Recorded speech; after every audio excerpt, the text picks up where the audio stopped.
আজকে ফাতেমা ওই শিক্ষা কিয়ামত পর্যন্ত ভুলবে না। আমার দয়ার নবীজি আমার মা ফাতেমা রাদিয়াল্লাহু তাআলা আনহাকে যেন আপনার শিক্ষা দিলে আজকে আমাদের মা বোনেরা, আমাদের সন্তানদের, আমাদের কন্যাদের এই শিক্ষা দেওয়া তো দূরের কথা, অন্য শিক্ষা আমরা দিয়ে শ্বশুর বাড়িতে পাঠাই, জি অন্য শিক্ষা দিয়ে পাঠায়। বাবাজি আমার ভাইরা, আমার মা ফাতেমা রাদিয়াল্লাহু তাআলা আনহা বর্ণনা করেছে, আমার আলী রাদিয়াল্লাহু তাআলা আনহু রিওয়ায়াত করেছে যে আমি যতদিন পর্যন্ত আমি ফাতেমা রাদিয়াল্লাহু তাআলা আনহার সঙ্গে ঘর সংসার করেছি ততদিন পর্যন্ত কাজকর্ম করে যখন বাড়িতে গিয়েছি একটা ঠোকা দেওয়া তো দূরের কথা, বাড়ির দরওয়াজায় যেমনই পৌঁছেছি অমনি ফাতেমা দরওয়াজা খুলে দিয়েছে। জোরে বলেন সুবহানাল্লাহ। ওই আমার মা বোনেরা, আমার ফাতেমা কেমন বিবি ছিলেন, আমার ফাতেমা কেমন আলীর স্ত্রী ছিলেন, আজকে আমাদের বিবিরা কেমন স্ত্রী হয়েছে। আজকে মাঠে থেকে যদি বাড়িতে আসে বলে বিবি এক গ্লাস পানি দাও, তো যদি রান্না করো বলে তুমি দেখতে পাইছো না, তুমি নিজে খায়ালাও, বলে না যে তুমি নিজে খেলা। ওরে মা, আজকে স্বামীর সেবা করা হলো তোমার জন্য ইবাদত। জোরে বলেন সুবহানাল্লাহ। ওই আমার মা বোনেরা, আজকে ফাতেমাতুজ জোহরা রাদিয়াল্লাহু তাআলা আনহার জীবনে শুনতে এসেছেন। এই জীবনে শুনিয়া আপনার জীবনকে পরিবর্তন করেলে, কারণ হইল আমার ফাতেমা রাদিয়াল্লাহু তাআলা আনহার জীবনের সঙ্গে আপনার জীবনটা মিলিয়ে দেন। কিয়ামতের দিন আমার ফাতেমার সঙ্গে জান্নাতে যাবে। বাবাজি আমার মায়েরা, আমার ফাতেমা রাদিয়াল্লাহু তাআলা আনহা আমার হযরতে আলীর সঙ্গে আপনার জীবন যাপন শুরু করে দিলেন। বহুত দিন হলো, অনেক দিন হলো। এবার আমার হযরতে আলী রাদিয়াল্লাহু তাআলা আনহু একদিন বলতেছে, ফাতেমা রে, আজকে আমার দয়ার নবী, মায়ার নবী সাল্লাল্লাহু তাআলা আলাইহি ওয়াসাল্লামকে অনেকদিন দেখা করতে যাওয়া হয়নি, সাক্ষাৎ করতে যাওয়া হয়নি, চলো আমরা একবার নবীর সঙ্গে সাক্ষাৎ করে আসি। এখন কোন মাকে যদি বলা হয় যে চলো তোমার বাপের বাড়ি থেকে বেরিয়ে আসো, ওরে বাপরে, ওই মা তো সঙ্গে সঙ্গে বলবে এখনই চলো, নাকি বলে? হ্যাঁ, বলে চলো, কখন যাবে, এখনই চলো। কারণ মায়ের বাড়ির দিকে টান আমাদের মায়েদের থাকে, এটা থাকাই দরকার। আর এটা থাকবে কারণ ওই জায়গায় তার জন্ম, আর ওই জায়গায় লালন পালন হয়েছে, বড় হয়েছে। আজকে তোমার বাড়িতে এসে তোমাকে আপন করে নিয়েছে। কারণ মানুষ তিনটা জিনিস জীবনে ভুলতে পারে না। কি কি? এক হচ্ছে জন্মস্থান, দ্বিতীয়ত হলো মওত, আর তৃতীয়ত হলো পিতামাতা। জোরে বলেন সুবহানাল্লাহ। এই তিনটা জিনিস মানুষ ভুলতে পারে না। আমার ফাতেমা রাদিয়াল্লাহু তাআলা আনহাকে যখন বললে, ও ফাতেমা, আমার দয়ার নবী, মায়ার নবীর কাছে অনেকদিন যাওয়া হয়নি, চলো একবার ঘুরে আসি, দেখে আসি। আমার ফাতেমা রাদিয়াল্লাহু তাআলা আনহা বলে, হুজুর আপনি কখন যাবেন? বলে তুমি যখন যাবা। আমার ফাতেমা রাদিয়াল্লাহু তাআলা আনহা বলে, তবে হুজুর গো, চলেন এখনই আমরা বার হয়ে যাই, এখনই আব্বা জানের সঙ্গে সাক্ষাৎ করে চলে আসবো। ওই আমার বাবাজি ভাইরা, আমার হযরত আলী রাদিয়াল্লাহু তাআলা আনহু বলে, ও ফাতেমা, আজকে আমার নিজের বাড়ি থাইকা আজকে দয়ার নবীর বাড়িতে যাইবা, তোমার পোশাকটা কি পরিবর্তন করে নিবা না? আহারে, আজকে আমাদের বিবিদের যখন বলে চলো তোমার মায়ের বাড়ি থেকে, তোমার বাপের বাড়ি থেকে বেড়ায় আসি, ঘুরে আসি, তখন আমাদের বিবিরা কত সুন্দর, কত নামি দামি, কত রং বেরং জামা কাপড় পোশাক পরে আপনার বাইর হয়ে যায়। কিন্তু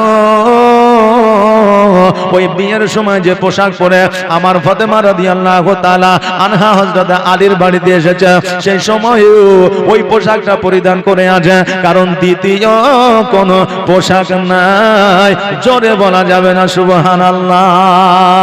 এখন যদি আমার মা ফাতেমা রাদিয়াল্লাহু তাআলা আনহা চিন্তা করে, আল্লাহ গো, এখন যদি আমার স্বামীকে বলি, স্বামী গো, আমার তো একটাই পোশাক, আর তো দ্বিতীয় পোশাক না, আমার স্বামী হয়তো একটু দুঃখ পেয়ে যাবে, কষ্ট পেয়ে যাবে, দুঃখ ব্যথা বেদনা পেয়ে যাবে। অতএব আমার স্বামীকে কষ্ট দেব না, দুঃখ দিব না, ব্যথা দেব না। আজকে বর্তমানে আমাদের বিবিদের যদি বলা হয় তোমার কি আর পোশাক নাই, পোশাকটা অন্য পোশাক পরে নাও, আমাদের বিবিরা মুখের উপরে বলবে তুমি কি দিয়েছো? একটাই তো দিয়েছো, আর কি দিয়েছো পোশাক? তোমার তো মুরাদ হয় না যে একটা ভালো পোশাক কিনে দাও। ও মা,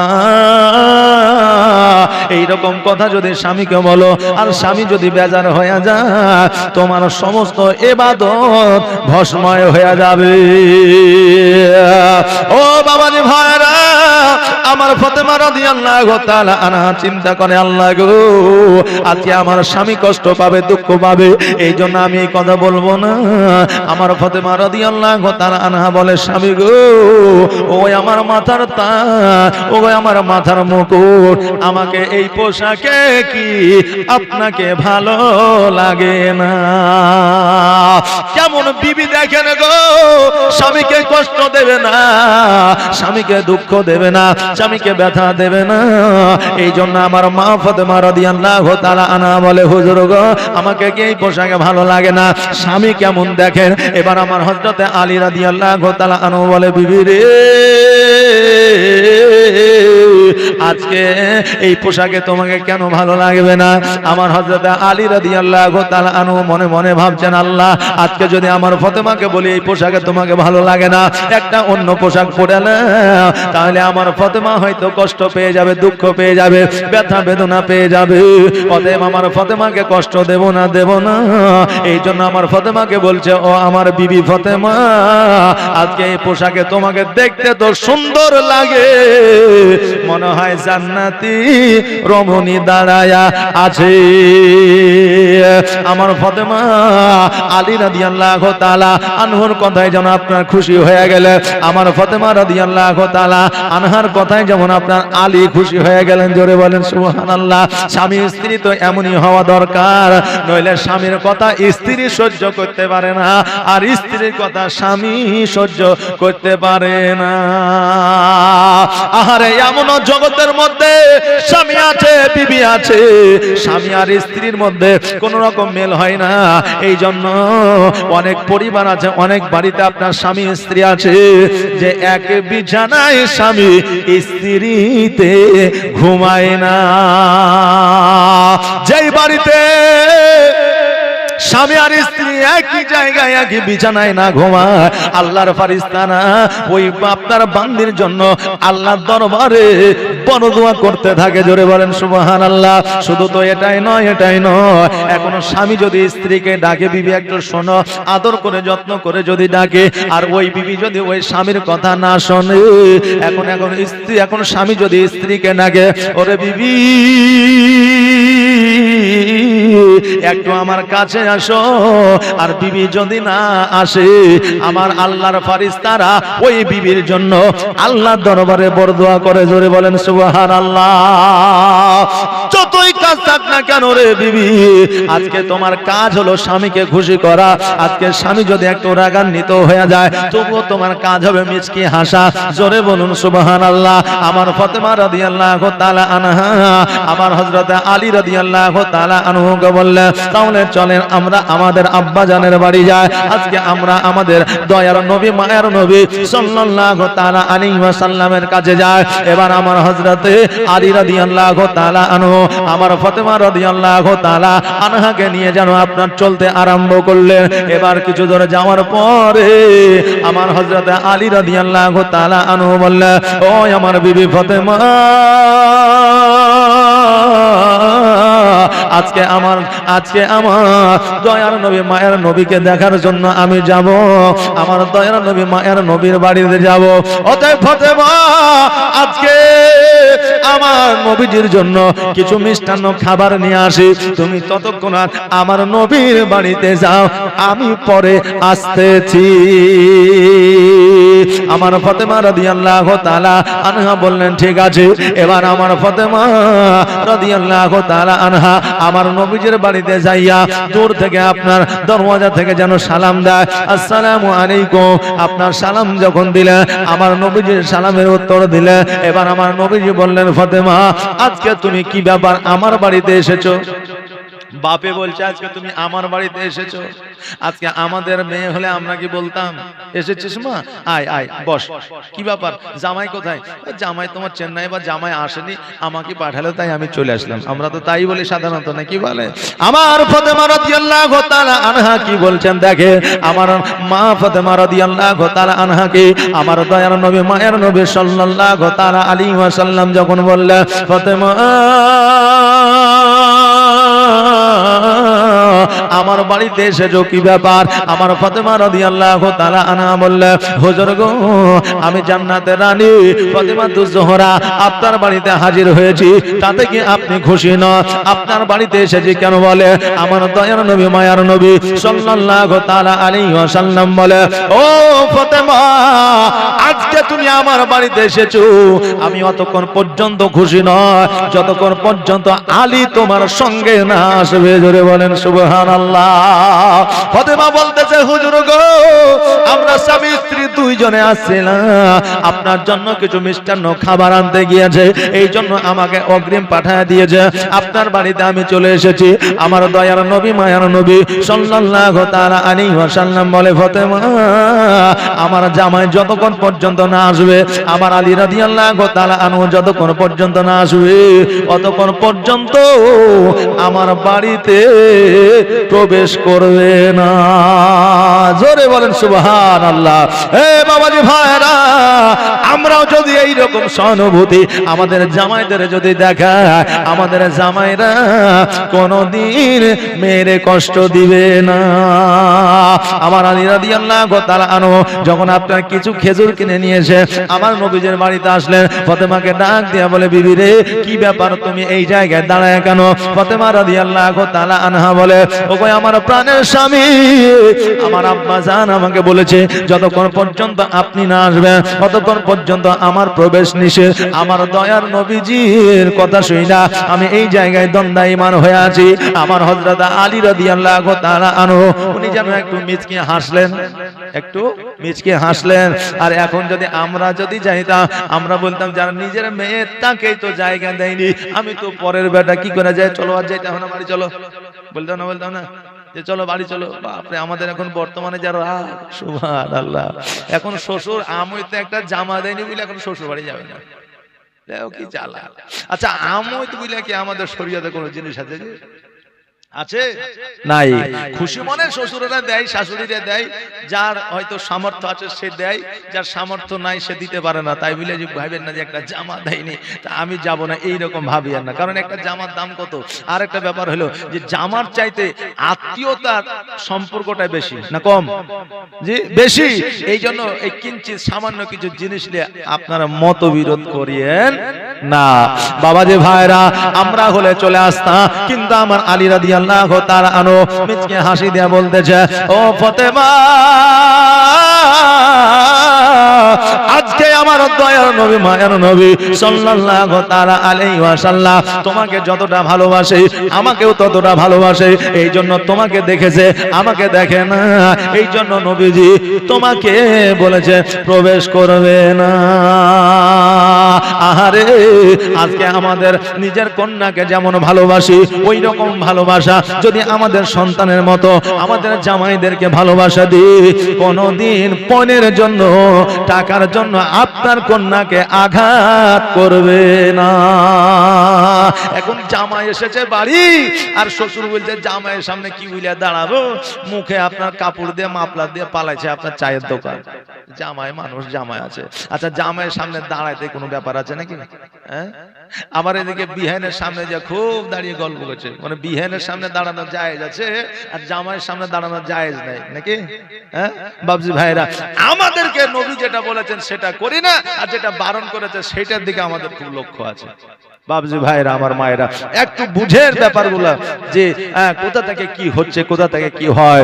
বাবাজি ভাইরা আমার হযরতে আলী রাদিয়াল্লাহু তাআলা আনহু আমার মা ফাতেমা রাদিয়াল্লাহু তাআলা আনহাকে বলে তোমাকে যতটা ভালোবাসে আমার নবী আমাকে যতটা ভালোবাসে আমাকেও ততটা ভালোবাসে, এই জন্য আমার কথা আমার নবীজি বলেছে চলো চলো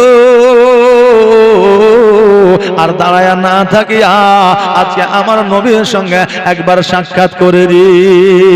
আলী রাদিয়াল্লাহু তাআলা আনহু আমার নবীজির সঙ্গে আপনার সাক্ষাৎ করলে আমার নবীজি বলতেছে আলী কেমন আছো? আমার হযরতে আলী রাদিয়াল্লাহু তাআলা আনহু বলে আলহামদুলিল্লাহ ভালো আছি। আমার দয়ার নবী মায়ের নবী সাল্লাল্লাহু তাআলা আলাইহি ওয়াসাল্লাম যখন বললে আমার হযরতে আলী রাদিয়াল্লাহু তাআলা আনহু বললেন হুজুর গো আপনার জন্য কিছু মিষ্টান্ন খাবার নিয়ে এসেছি। বলে কি নিয়ে এসেছো? বলে আপনার জন্য খেজুর নিয়ে এসেছি। আর মিষ্টান্ন খাবার খেজুর আমার নবীজির পছন্দনীয় খাবার ছিল। আমার ফাতেমা রাদিয়াল্লাহু তাআলা আনহার বিবাহতে আজকে আমার নবীজি আপনার মধু দিয়ে তৈরি করা আপনার খেজুর সকল সাহাবীদের খাইয়েছিলেন। জোরে বলেন সুবহানাল্লাহ। আজকে আমরা যখন বিয়েতে বাতাসা নিয়ে যাই, সিন্নি নিয়ে যাই, মিষ্টি নিয়ে যাই, হ্যাঁ আমরা নিয়ে গিয়ে যখন দিই তখন আপনার এই ফারাজিদের মত আর অন্যান্য ফেরকাদের মত বুঝে এগুলো করা যাবে না, বলে না। তা আমার ফাতেমা রাদিয়াল্লাহু তাআলা আনহার বিয়েতে যদি আমার নবীজির সাহাবীদেরকে খুশি হইয়া যদি আপনার মধুর খেজুর খাওয়াইতে পারে তা আমরা নবীর উম্মতি হইয়া আমরা কি মিষ্টি খাওয়াইতে পারি না? অবশ্যই পারি। এটা খাওয়ানো হলো আমার নবীর সুন্নাত। জোরে বলেন সুবহানাল্লাহ। বাবাজি ভাইরা আমার হযরত আলী রাদিয়াল্লাহু তাআলা আনহু বললে হুজুর গো আজকে এই খেজুরটা আপনি খাবেন, আপনার পেটটা পূরণ করবেন, একটু পানি পান করবেন। আমার দয়ার নবী মায়ের নবী সাল্লাল্লাহু তাআলা আলাইহি ওয়াসাল্লাম বললে আলী আমি অতক্ষণ পর্যন্ত তোমার দেওয়া খেজুর খাবো না যতক্ষণ পর্যন্ত তোমার মুখ জবানি না লিব, যতক্ষণ পর্যন্ত আমার ফাতেমার মুখ জবানি না লিব। এই কথা যখন আমার নবীজি বলেছে আমার হযরতে আলী রাদিয়াল্লাহু তাআলা আনহু বুকটা যেন কেমন ধড়াক করে উঠেছে। এখন যদি বাপ মা বলে তুই তো দাঁড়া, তোর জিনিসটা আগে হাতে নিব, তার আগে তোর বিচার আছে বা তার আগে তোর কথা শুনবো, তো এখন ছেলেরা ভাববে না যে কি ভুল না জানি করলাম, নাকি চিন্তাধারা চলে আসে। আমার আলী বলে আল্লাহ কি এমন হইল আমার নবীজি আমার মুখ জবানি নেবে, আমার ফাতেমা রাদিয়াল্লাহু তাআলা আনহার মুখ জবানি নেবে। আল্লাহ গো আমাকে আমার নবীকে বলার তৌফিক ইনায়েত করো। এবার বাবাজি ভাইরা আমার ফাতেমা রাদিয়াল্লাহু তাআলা আনহাকে আমার নবীজি ডাকলে, ডাকার পরে বলে ফাতেমা আজকে তোমার বিবাহ আমার আলী রাদিয়াল্লাহু তাআলা আনহুর সঙ্গে দিয়েছি। এতদিন সংসার করেছো, এতদিন জীবন যাপন করেছো, আজও পর্যন্ত আলী তোমাকে কোনো আঘাত করেছে, তোমাকে কোনো কষ্ট দিয়েছে, ব্যথা বেদনা যন্ত্রণা দিয়েছে? বলো বলো আমি নবীজি আমার কাছে তুমি খুলে বলো। আমার ফাতেমা রাদিয়াল্লাহু তাআলা আনহা বলে ইয়া রাসূলুল্লাহ ইয়া হাবিবাল্লাহ নবী গো খোদার কসম করে বলি নবী আজকে হযরত আলী আমাকে কষ্ট দেওয়া, ব্যথা দেওয়া, বেদনা দেওয়া তো দূরের কথা, আজও পর্যন্ত আমার স্বামী কোনোদিন চোখ পর্যন্ত উঠায়নি। জোরে বলা যাবে না সুবহানাল্লাহ। কেমন সংসার ছিল দেখেন গো। আমার ফাতেমা রাদিয়াল্লাহু তাআলা আনহার সঙ্গে কথা বললেন, এরপরে আমার হযরতে আলী রাদিয়াল্লাহু তাআলা আনহুকে ডাকলেন, আলী আজকে ফাতেমা রাদিয়াল্লাহু তাআলা আনহার বিবাহ তোমার সঙ্গে দিয়েছি, বলো বলো আমার কন্যা তোমার প্রতি কোনোদিন আঘাত করেছে? আমার কন্যা কোনোদিন তোমাকে খারাপ কথা বলেছে? আমার কন্যা কোনোদিন তোমাকে ব্যথা দিয়েছে, বেদনা দিয়েছে? কোনোদিন কি তোমাকে আঘাত করেছে?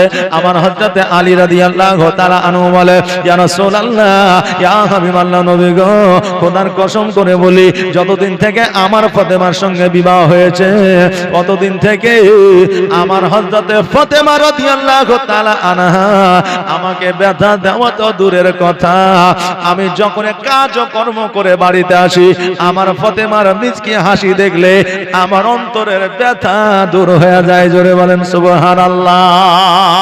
আমার ফাতেমাকে যখন দেখি, জান্নাতের রানীকে যখন দেখি আমার ব্যথা দূর হয়ে যায়। হুজুর গো আজও পর্যন্ত আমার বিবি আমার সঙ্গে কোন রকমের বেয়াদবি করে না।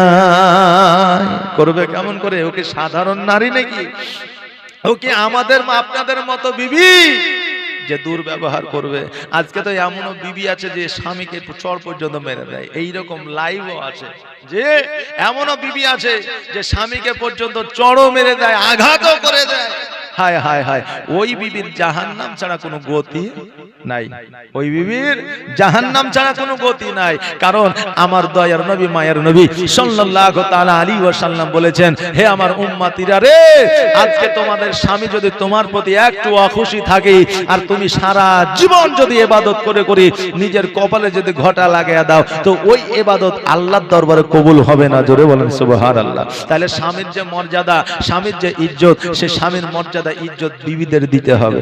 বাবজি ভাইরা, এখন মায়েরা বলবে যে শুধু বলবে আমাদের কি বলছে আর ওদেরকে বলছে না, ওরাও তো মদ খেয়ে গাঁজা খেয়ে তাড়ি খেয়ে সামরাকে মারে নাকি বলে, হ্যাঁ ওরাও তো মারে, তো ওরা কিছু বলছেন না, আমাদের কি বলছেন? কারণ ওদেরও পালি আসবে, এখন আপনাদের পালি চলছে তাই আপনাদের বলছে, ওনাদের যখন পালি আসবে তখন ওনাদেরকেও বলবো। আমাদের মায়েরা স্বামীদের 3 জায়গায় শাসন করতে পারবে। জোরে বলেন না সুবহানাল্লাহ। স্বামীদের 3 জায়গায় শাসন করতে পারবে। আপনি বলবেন যে হুজুর এতদিন শুনলাম যে শুধুমাত্র স্বামীরাই বিবিদের শাসন করবে, এখন আপনি বলছেন স্বামীদেরকেও শাসন করবে। হ্যাঁ, 3 জায়গায় বিবিরা শাসন করবে। কোন কোন জায়গায় শাসন করবে এটা আমি শেষে বলে দেব। আগে বললে হয়তো আপনারা বলবেন যে মৌলভী সাহেব তো ভুলেই দিলে, এখন যাই বাড়ি যাই, কেউ বলবে যে 2টা বিড়ি টিড়ি খাই আসি নাকি বলেন। হ্যাঁ, সুবহানাল্লাহ মাশাআল্লাহ। তা আমি শেষে আপনাদের বলে দেব ইনশাআল্লাহ, আল্লাহ যদি হায়াত দারাজ করে। বাপজি ভাইরা আমার নবীজি বললেন, আজকে আমার ফাতেমা কোন রকমের কষ্ট, কোন রকমের ব্যথা বেদনা তোমাকে দিয়েছে। আমার আলী রাদিয়াল্লাহু তাআলা আনহু বলে, ইয়া রাসূলুল্লাহ, ইয়া হাবিবাল্লাহ, নবী গো, আজকে খোদার কসম করে বলি, আমাকে ব্যথা বেদনা দেওয়া তো দূরের কথা, আমি আমার ফাতেমাকে যখন দেখি আমার ব্যথা বেদনা দূর হয়ে যায়। আহা, বিবিদের এমনই একটা আল্লাহ ক্ষমতা পাওয়ার দিয়েছে যে স্বামীরা যত হাড় ভাঙা কাজ করে আসুক না কেন, বাড়িতে যদি বিবির আপনার মিচকি হাসি দেখে তো সমস্ত পেরেশানি দূর হয়ে যায়। কথা ঠিক না ভুল? যে সমস্ত পেরেশানি দূর হয়ে যায়, কারণ মায়েরা আল্লাহর নিয়ামত। জোরে বলেন সুবহানাল্লাহ। মায়েরা আল্লাহর একটা নিয়ামত। অতএব এই বিবিদের সবসময় হাসি খুশি মুখে থাকতে হবে, যে হাসি খুশি মনে থাকতে হবে। বাবজি ভাইরা, তাই বলে যে আপনি মদ গাঁজা তাড়ি খেয়ে এসে এখন বিবিকে বলবেন তুই হাস, তো হাসবে? যে তখন বিবি হাসলে তো আপনাকে ভালো লাগবে না। যে তখন যদি বিবি হাসে তো মনে করবেন যে মনে হয় ভূতে নাই পেরোতে হাসছে নাকি বলেন। তখন তো আপনার সেন্স নাই, তখন তো আপনার জ্ঞান নাই, বুদ্ধি নাই। কারণ আজকে আমাদের অনেক যুবক আছে যে এখন মদে ডুবে আছে, অনেক যুবক আছে যে মদে ডুবে আছে। বাবজি ভাইরা, এই দেখেন আমার বাড়ি হচ্ছে শেখপাড়া, আপনারা অনেকে চিনবেন। আমার বাড়ি শেখপাড়া, মেলাশিড়ি শেখপাড়া, যেখানে দাদা পীরের মেলা হয়। হ্যাঁ, এই দেখেন আমাদের ওখানকার একটা মেয়েও আমাদের এখানে, আপনাদের এখানে আছে। কালকে সাক্ষাৎ হলো, ওই ছোট্ট কালে আমরা দেখেছিলাম। বাবজি ভাইরা, তো যাই হোক, এবার ওখান দিয়ে যেতেই কমান্ডার মোড়ে দেখবেন যে একটা আপনার মদের কাউন্টার আছে, কমান্ডার মোড়ে। তো আমরা ওখান দিয়ে যাতায়াত করি, তো দেখবো সারা বাজার ফাঁকা, কিন্তু ওখানে ভিড়ের কোনো শেষ নাই। তাহলে বোঝা যায় যে আজকাল এই সমস্ত জায়গাগুলো তো আমাদের মুসলিম সন্তানরাই যায়। তাহলে আমাদের মতো লজ্জাজনক ঘটনা আর কিছু আছে? আর কিছুই নাই।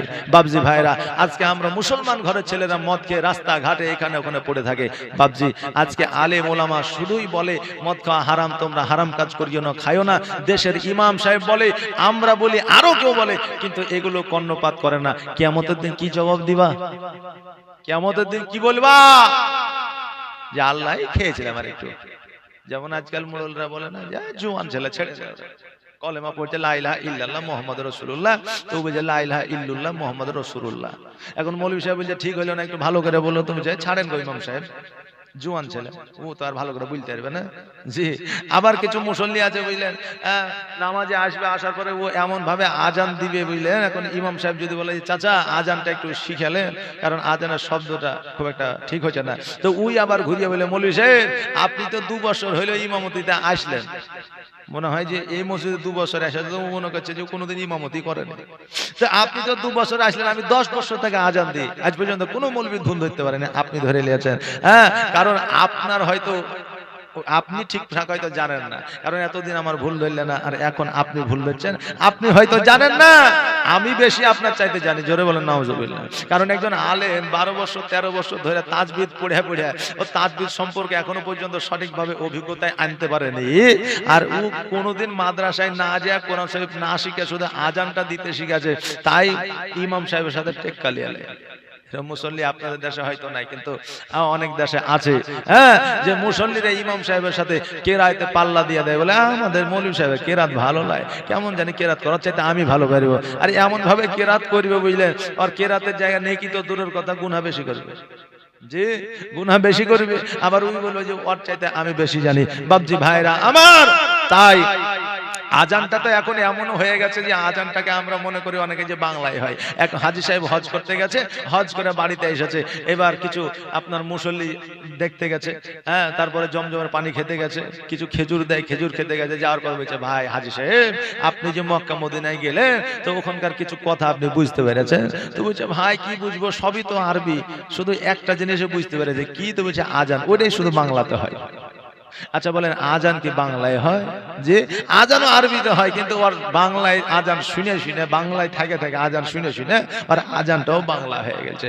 বাবজি ভাইরা তাই বলছে যে আজানটাই শুধু বাংলায় হয়, সবই আরবিতে। এ আমার বেরাদার মিল্লাতে ইসলামিয়া, ও আমার মা বোনেরা, আমার হযরত আলী, হযরত ফাতেমা রাদিয়াল্লাহু তাআলা আনহা কেমন জীবন যাপন করেছেন, কেমন সংসার করেছেন। আমার দয়ার নবী, মায়ের নবী সাল্লাল্লাহু তাআলা আলাইহি ওয়াসাল্লাম বলে, ফাতেমা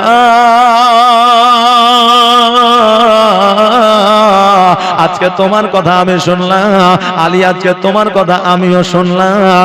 ও আলী, আজকে তোমার কথা আমার ফাতেমা রাদিয়াল্লাহু তাআলা আনহার কথা শুনে আমার মনটা জুড়ায় গেল, আমার প্রাণটা ভরে গেল। এবার তোমার খেজুরটাও খাইবো আর পানি পান করব, আমার মনটা জুড়াবো। জোরে বলেন সুবহানাল্লাহ। এই জন্য আমার নবী পাক সাল্লাল্লাহু তাআলা আলাইহি ওয়াসাল্লাম বলেছে, জামাই মেয়ে যখন তোমার বাড়িতে আসবে, ওই জামাই মেয়ের খোঁজ খবরটা নাও, তারা সঠিকভাবে সংসার করে কিনা, তাদের মধ্যে কোনো বিভেদ আছে কিনা, তাদের মধ্যে ঝামেলা ঝঞ্ঝট আছে কিনা। যদি থাকে, তুমি অভিভাবক হইয়া একে অপরকে বুঝাইয়া সেটার মীমাংসা তুমি করে দাও।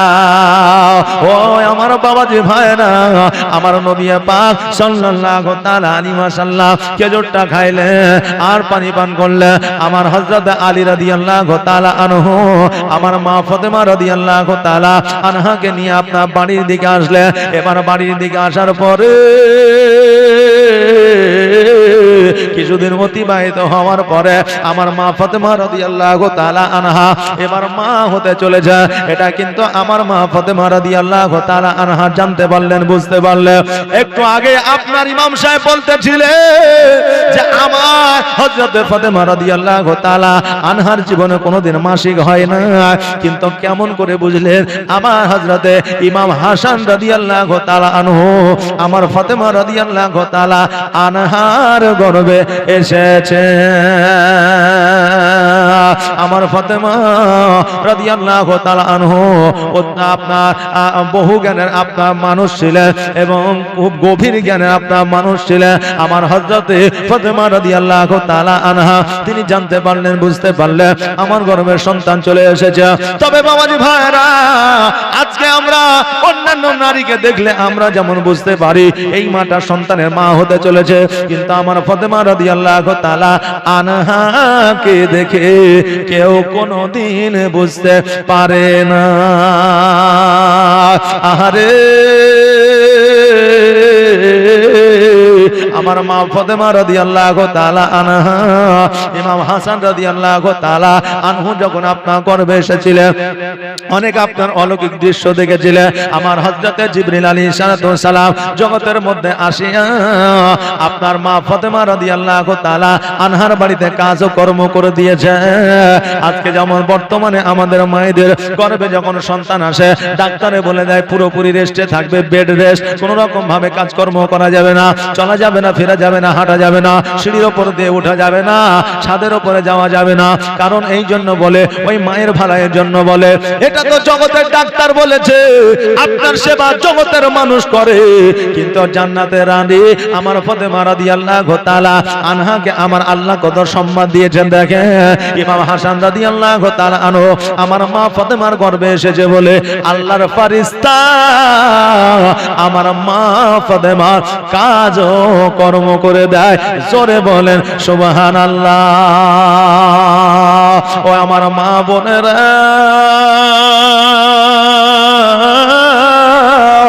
আমার ফাতেমা রাদিয়াল্লাহু তাআলা আনহা যখন আপনার সন্তান প্রসবের সময় হয়ে গেল, আমার মা ফাতেমা রাদিয়াল্লাহু তাআলা আনহা আমার দয়ার নবী মায়ের নবী সাল্লাল্লাহু তাআলা আলাইহি ওয়াসাল্লামের বাড়িতে চলে আসলো। আমাদের মায়েদের যখন সন্তান প্রসব হয়, তখন আমরা আমাদের বৌমা বলুন, আমাদের স্ত্রী বলুন, তাদেরকে বাপের বাড়িতে পাঠায় দিই। কিন্তু বাবাজি ভাইরা, তাদের বাপের বাড়িতে পাঠাতে হবে এইরকম কোনো হুকুম নাই, কিন্তু আমরা মনে করে নিয়েছি এটা হুকুম। নাকি বলেন, যা খরচা হবে তার বাপ মা দিবে, আমার দেওয়ার কি আছে, বলে না বলে না। কিন্তু বাবাজি ভাইরা, আমার ফাতেমা রাদিয়াল্লাহু তাআলা আনহা যখন আমার নবীজির বাড়িতে গিয়েছিলেন, আমার নবীজিও আমার ফাতেমাকে খুশি করেছে। আমার আলী রাদিয়াল্লাহু তাআলা আনহু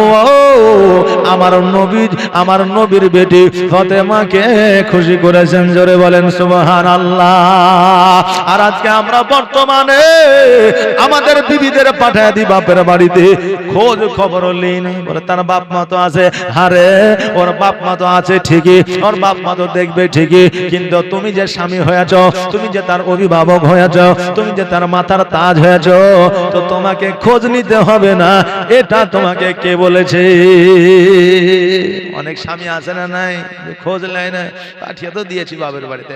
হ্যাঁ, একটা দুইটা সন্তান হবে, সব বাপের বাড়িতে হবে। সিজারের যা খরচা 30,000 40,000 সব বাপ মাই দিবে, কিন্তু বাপ মাই যে দিবে এটা কোনো কথা নয়।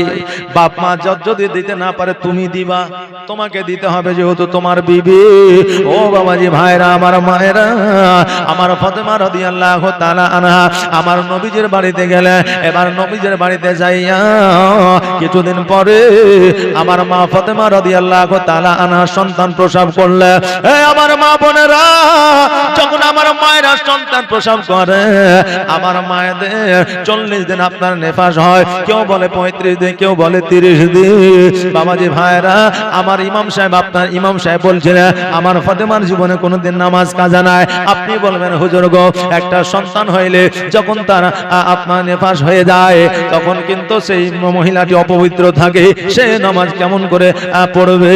অতএব এইদিকে শুনেলেন, জেনেলেন, যখন ইমাম হাসান রাদিয়াল্লাহু তাআলা আনহু জগতের মধ্যে আসলেন, ভূমিষ্ঠ হইলেন, আমার দয়ার নবী মায়ের নবী সাল্লাল্লাহু তাআলা আলাইহি ওয়াসাল্লাম বললেন, হে আমার উম্মতিরা, আমার মা ফাতেমা রাদিয়াল্লাহু তাআলা আনহা কিছুক্ষণের জন্য আপনার নাপাক ছিলেন, কারণ হইল কয়েক সেকেন্ডের ব্যবধান। আমার আল্লাহ তাবারক তাআলা কিছুক্ষণের জন্য আপনার নাপাকি করেছে, আবার পুনরায় পবিত্রতা অর্জন করে দিয়েছেন। জোরে বলেন সুবহানাল্লাহ। ইমাম হাসান যখন জগতের মধ্যে আসলেন, আমার মা ফাতেমা রাদিয়াল্লাহু তাআলা আনহা আমার দয়ার নবী মায়ের নবী সাল্লাল্লাহু তাআলা আলাইহি ওয়াসাল্লামের কোলে যেন আপনার উঠায়া দিলেন। এবার কোলে উঠায়া দেওয়ার পরে আমার নবীজি বলতেছে, মা রে, আজকে এই সন্তানের নামটা কি রাখবা? বলো বলো, তুমি বলে দাও, তুমি যেটা বলবা সেই নামই রেখে দিব। আমার ফাতেমা রাদিয়াল্লাহু তাআলা আনহা বলে, ও ভাই আমার আব্বা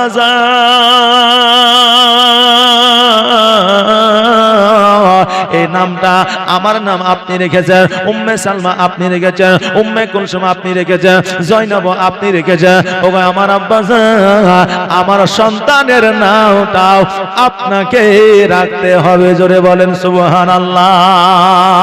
আমার দয়ার নবীজি সাল্লাল্লাহু তাআলা আলাইহি ওয়াসাল্লাম বলে, ও ফাতেমা শোনো, আমার হযরত আলী রাদিয়াল্লাহু তাআলা আনহু, ও তো হয়তো কোনো নাম হয়তো রাখতে পারে, ওর মনের মধ্যে হয়তো নিজের সন্তানের নাম হয়তো বেঁচে রাখতে পারে। অতএব তাকে একবার জিজ্ঞাসা করা হোক। আমার হযরতে আলী রাদিয়াল্লাহু তাআলা আনহুকে ডাকা হলো। আমার হযরতে আলী রাদিয়াল্লাহু তাআলা আনহুকে বললে, আলী তোমার সন্তানের নাম কি রাখবা বলো। তুমি যে নামটা রাখবা আমি নবী সেই নামটাই মেনে নিব। আলী বলে, হুজুর গো, আমি আলী আমার নাম যে রাখতে পারে আমার সন্তানের নাম কানাও সেই রাখবে। জোরে বলেন সুবহানাল্লাহ। আমার দয়ার নবী মায়ার নবী সাল্লাল্লাহু তাআলা আলাইহি ওয়াসাল্লাম বলে, ও আলী তোমার নামটা কে রেখেছে? আমার আলী রাদিয়াল্লাহু তাআলা আনহু বলে, আমার নাম আপনি রেখেছেন। আমার মা ফাতেমা বিনতে আসাদ যখন রাস্তা দিয়ে চলে যাচ্ছিল, হঠাৎ করে যন্ত্রণা প্রসব বেদনা যেন আপনার তৈরি হয়ে গেল। মা আল্লাহর কাছে ফরিয়াদ করেছিল, আল্লাহ ইজ্জতের মালিক হলে তুমি, বেইজ্জতের মালিক হলো তুমি। আজকে আমার সন্তান বেদনা আজকে পেয়েছে, আজকে প্রসব যন্ত্রণা বেদনা শুরু হয়েছে। আল্লাহ গো, আজকে রাস্তার মধ্যে যদি আমি সন্তান প্রসব করে দিই আমি বড় বেইজ্জতি হয়ে যাব। আল্লাহ এই সামনে তো কোনো ঘরও নাই, বাড়িও নাই, আপনার কাবা ঘর রয়েছে।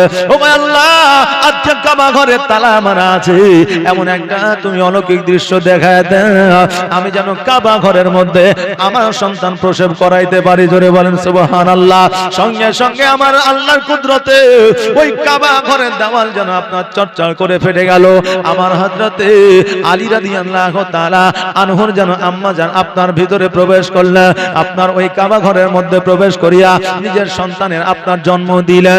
এবার আমার নবী পাক সাল্লাল্লাহু তাআলা আলাইহি ওয়াসাল্লামের কাছে খবর গেল, আমার নবীজি ছুটতে ছুটতে আসলেন আশায় করে। এবার ছুটতে ছুটতে আসিয়া আমার হযরতে আলী রাদিয়াল্লাহু তাআলা আনহু যেন আমার নবীকে কোলে উঠে নিলেন। আমার হযরতে আলী রাদিয়াল্লাহু তাআলা আনহুর মা বলতেছে, ইয়া রাসূলুল্লাহ, ইয়া হাবিবাল্লাহ, আমার সন্তানকে আমি জন্ম দিয়েছি কিন্তু আমার সন্তান তাকায় না, কাঁদেও না, কথাও বলে না, আমার সন্তান দুগ্ধ পানও করে না। আমার নবীজি যেমন আমার হযরতে আলী রাদিয়াল্লাহু তাআলা আনহুর কপালে চুম্বন দিয়ে দিয়েছে, অমনি যেন আলী টুকটুক করে আমার নবীর দিকে যেন তাকায়া আছে। আল্লাহর নবী নূরের নবী গো, আপনি নবী আমার আজীবনের জীবন, আপনি আমার জীবন সাথী, অন্ধকার কবরের বাতি, আপনি নবী আমার নির্জনের একজন। আল্লাহর নবী নূরের নবী গো, আপনি নবী আমার আজীবনের জীবন। আর দেখে আপনার মাঝে যা ভাগবতী হয় খাদিজা, আর দেখে আপনার মাঝে যা ভাগবতী হয় খাদিজা, সপে দিল নবী আজীবন আর যৌবন। আল্লাহর নবী নূরের নবী গো, আপনি নবী আমার আজীবনের জীবন, আপনি আমার জীবন সাথী, অন্ধকার কবরের বাতি, আপনি নবী আমার নির্জনের একজন। আল্লাহর নবী নূরের নবী গো, আপনি নবী আমার আজীবনের জীবন। আল্লাহুম্মা সাল্লাল্লাহু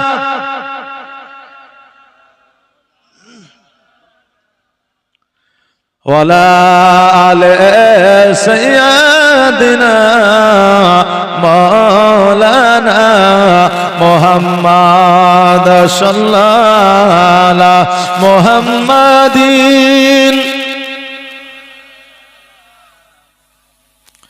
हरदम ज़बान से निकालो पाक नामे मोहम्मद हरदम ज़बा शफियाना मोहम्मद। ए बाबाजी भाईरा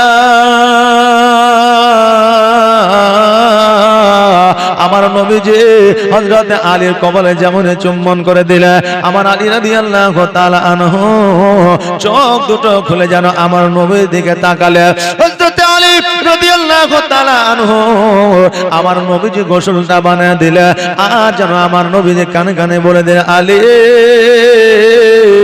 আজকে নাম খানা আমি তোমার রেখে দিলাম, আর তোমার গোসলটা আমি বানিয়ে দিলাম। আমি নবী আমার গোসলটা তুমি বানায় দিবে। জোরে বলেন সুবহানাল্লাহ। আমার দয়ার নবী মায়ের নবী সাল্লাল্লাহু তাআলা আলাইহি ওয়াসাল্লাম ওই হযরতে আলীকে যেন মায়ের কোলে উঠায় দিলে, আমার আলী রাদিয়াল্লাহু তাআলা আনহু দুগ্ধ পান করলে। আলীকে জিজ্ঞাসা করে, আলী তুমি যখন জগতের মধ্যে জন্মগ্রহণ করলে তুমি তোমার মায়ের দুগ্ধ পান করো না, একবার আওয়াজও করো না, কাঁদো না, কথাও বলো না, চক্ষু খোলো না।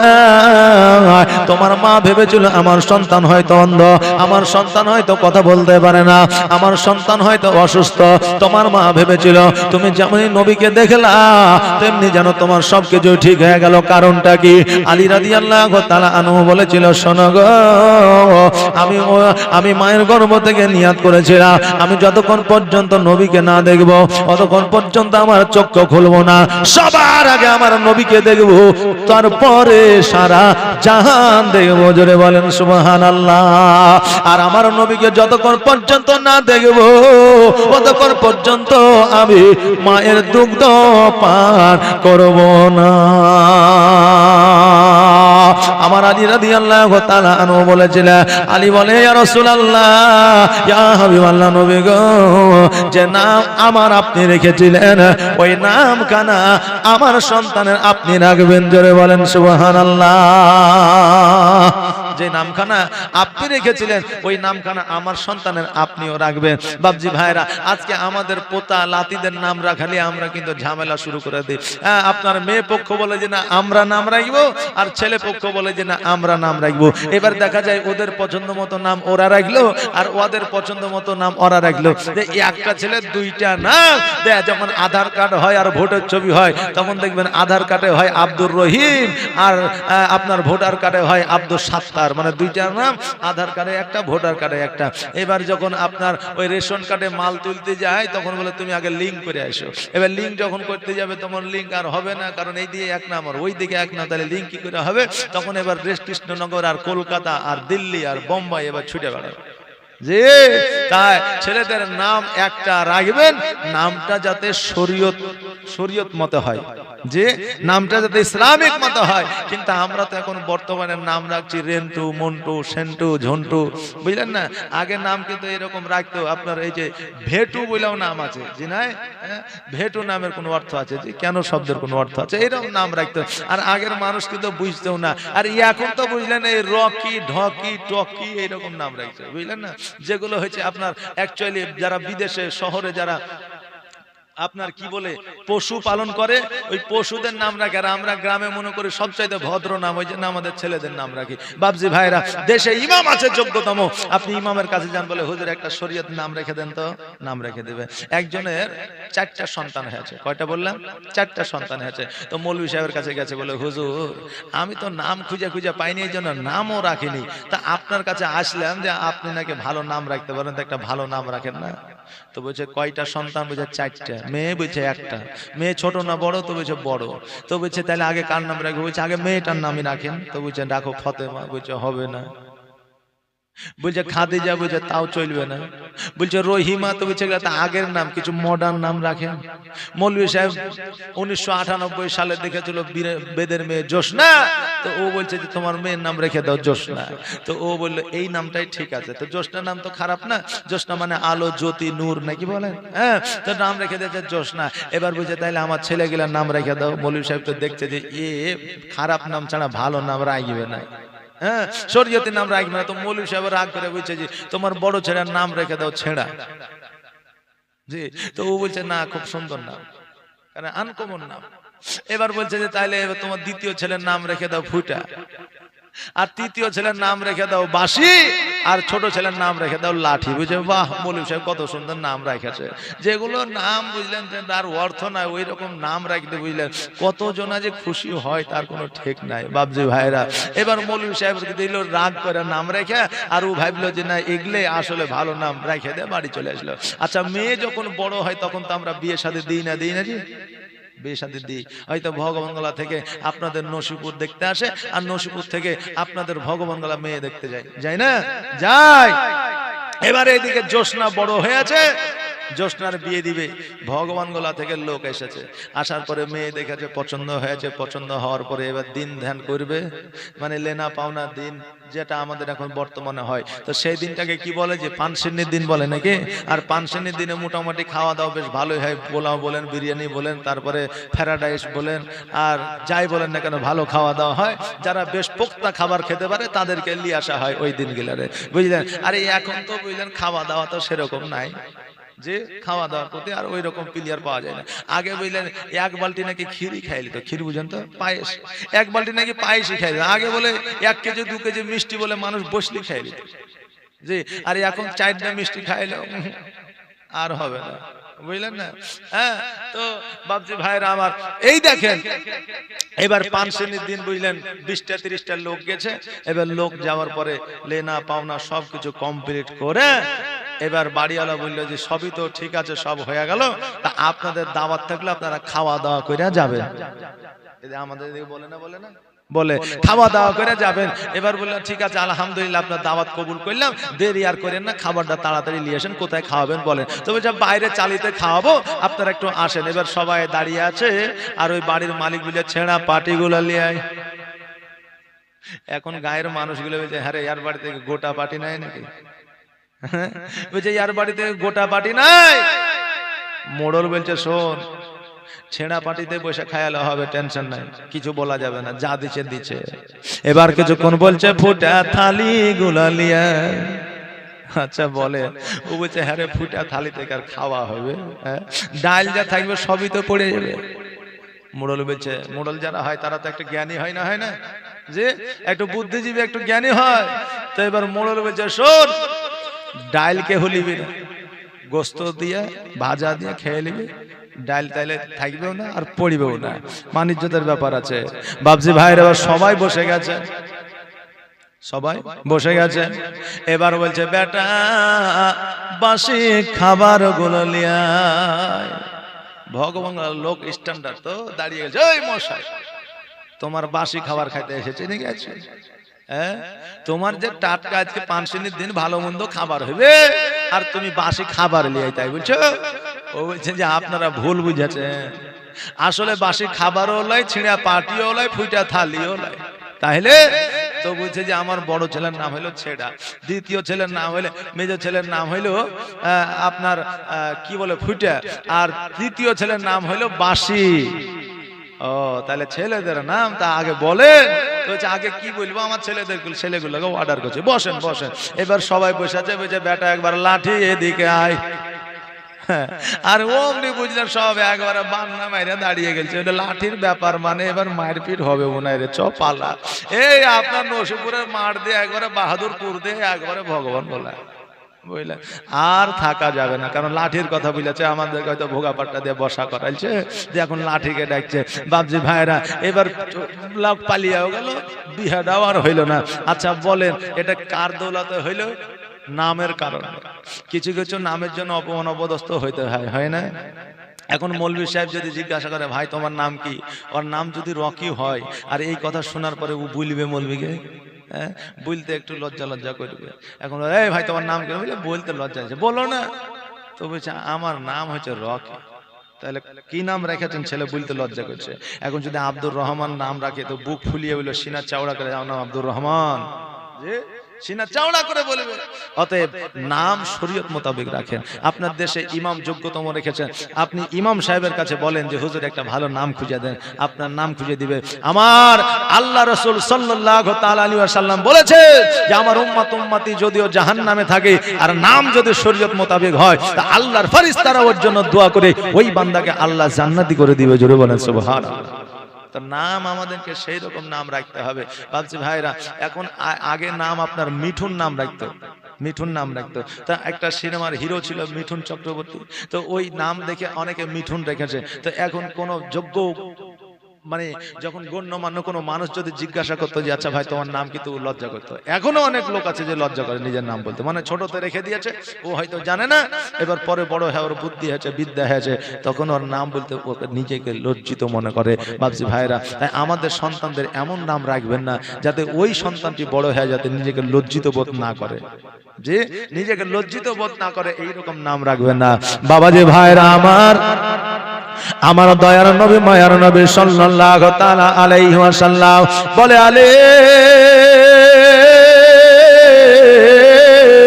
তবে তুমি কি বলছো বলো।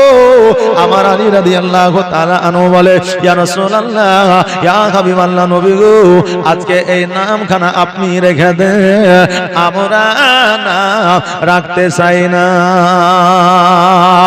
আরে আমার দয়ার নবী মায়ার নবী সাল্লাল্লাহু তাআলা আলাইহি ওয়াসাল্লাম ওই সন্তানের নাম রাখলেন হযরতে ইমাম হাসান রাদিয়াল্লাহু তাআলা আনহু। তৃতীয় হিজরিতে জগতের মধ্যে আমার ইমাম হাসান রাদিয়াল্লাহু তাআলা আনহু এসেছিলেন। জোরে বলেন সুবহানাল্লাহ। ওই ইমাম হাসান রাদিয়াল্লাহু তাআলা আনহু যখন আসলেন তারপরে এসেছেন ইমাম হোসেন রাদিয়াল্লাহু তাআলা আনহু। এবার ইমাম হোসেন রাদিয়াল্লাহু তাআলা আনহু কিন্তু আমার নবীজির বাড়িতে হয়েছিলেন। এবার বিরাদার মিল্লাত ইসলামিয়া ওই ইমাম হাসান হোসেন রাদিয়াল্লাহু তাআলা আনহুকে আমার মা ফাতেমা রাদিয়াল্লাহু তাআলা আনহা যেন আপনার লালন পালন শুরু করে দিলে। এবার যখন দুই সন্তান বাড়িতে নিয়ে যখন আপনার সংসার নিজের জীবন যাপন করে, এবার তিনাদের বাড়িতে যেন অভাব অনটন এসে গেল। আমার হযরতে আলী রাদিয়াল্লাহু তাআলা আনহুর যেন কাজ কর্ম কমে গেল। এবার আমার দয়ার নবী মায়ার নবী সাল্লাল্লাহু তাআলা আলাইহি ওয়াসাল্লাম এইদিকে খোঁজ খবর পাইলো। এবার আমার হযরতে আলী রাদিয়াল্লাহু তাআলা আনহু বাড়িতে আসিয়া বলে বিবি রে আজকে আমাদের বাড়িতে খুবই অভাব, আমাদের বাড়িতে আজকে খাবার না, আমাদের বাড়িতে আজকে অর্থ নাই, আমাদের বাড়িতে আজকে টাকা নাই, পয়সা নাই। ও ফাতেমা শোনো শোনো, আমি শুনলাম আমার নবী পাক সাল্লাল্লাহু তাআলা আলাইহি ওয়াসাল্লামের কাছে অনেক নাকি গানিমাতের মাল এসেছে, ওই মাল থেকে কিছু দিবে কিনা দেখো, তোমার আব্বা জানের কাছ থেকে নিয়ে আসো, বাড়িতে কিছু খাবারের ব্যবস্থা করো, কারণ আমার ইমাম হাসান হোসেন বাচ্চা ছেলে, ওই তাদের মুখে একটু খাবার তুলে দেওয়া হবে। আমার মা ফাতেমা রাদিয়াল্লাহু তাআলা আনহা হযরতে আলী রাদিয়াল্লাহু তাআলা আনহুর কথা মোতাবেক যেন আমার নবীজির কাছে পৌঁছায় গিয়া আপনার বাইরে থেকে যেন আওয়াজ দেয়, আর আমার নবীজি বাড়ির মধ্যে সাহাবীদের নিয়ে যেন আপনার বসে আছে। নবী আমার বললেন কে এসেছে দেখো। সাহাবীরা বললেন হুজুর গো আপনার কলিজার টুকরা নয়নের মণি আপনার ফাতেমাতুজ জোহরা রাদিয়াল্লাহু তাআলা আনহা এসেছে। সঙ্গে সঙ্গে আমার নবীজি উঠে গেলেন। উঠে যাওয়ার পরে আমার মা ফাতেমা রাদিয়াল্লাহু তাআলা আনহাকে নিয়ে যেন আপনার ঘরের মধ্যে প্রবেশ করলেন। এবার বললেন মা ফাতেমা বলো রে মা তুমি আমার বাড়ি এসেছো কি কারণে, না এমনি এসেছো? আমার ফাতেমা রাদিয়াল্লাহু তাআলা আনহা বলে হুজুর গো আমার বাড়িতে বড় অভাব বড় অনটন, আমার দুই সন্তান এখনো পর্যন্ত কিছু খায় না, আমরা নিজেও খেতে পাই না। আমি শুনলাম আপনার জামাতা বলেছে আপনার কাছে নাকি অনেক গানিমাতের মাল এসেছে, ওইখান থেকে যদি কিছু দিতে আমরা বাড়ি নিয়ে যেতাম। আমার নবীজি বললেন ফাতেমা এই গানিমাতের মাল তোমাকে দেওয়া যাবে না, আমার নেওয়া যাবে না। এই গানিমাতের মাল আমার উম্মতের জন্য, আমার সাহাবীদের জন্য আমি এই গানিমাতের মাল বিলি বন্টন করে দিব। জোরে বলেন সুবহানাল্লাহ। যখন এই কথা আমার নবীজি আমার ফাতেমাকে বললেন, আমার ফাতেমা কোনো রকম নারাজ হইলেন না, রাগান্বিত হইলেন না, কষ্ট পাইলেন না, চোখ থেকে পানি পড়ল না। আমার ফাতেমা মিষ্টি সুরে যেন একবার পড়লেন আলহামদুলিল্লাহ। জোরে বলেন সুবহানাল্লাহ।